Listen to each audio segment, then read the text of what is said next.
কিন্তু বাগুইহাটিতে তো আমাদের কোনো সাইট নেই বলেই জানতাম। না, ওখানে আমাদের কোনো সাইট নেই, কোনো প্রজেক্ট চলছে না।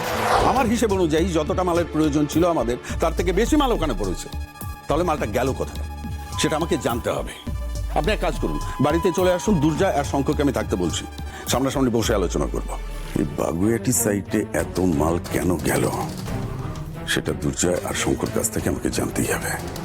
এক্স্যাক্টলি, আমারও এই কথাটা শুনে প্রচন্ড অদ্ভুতই লেগেছিল। দেখুন, বাইপাসের সাইটে যে মাল লাগবে সেটা ঋষিবাবুর মুখ থেকে আমি আগেই শুনেছি, কিন্তু বাগুইহাটিতে তো আমাদের কোনো সাইট নেই বলেই জানতাম। না, ওখানে আমাদের কোনো সাইট নেই, কোনো প্রজেক্ট চলছে না। ঋষিবাবু কিচ্ছু জানেন না, জানলে যে কিভাবে রিয়াক্ট করবেন আমি বুঝতে পারছি না। সেই জন্য আগে ঋষিবাবুকে না বলে আমি আপনাকেই আগে বললাম। না না, ঠিকই করেছো। ঋষির বউ হিসেবে তুমি তো এটা করতেই পারো। যাকে তুমি টেনশন করো না, আমি দেখছি ব্যাপারটা। আজই ডাউনলোড করুন আর এনজয় করুন আপনার পছন্দের শো।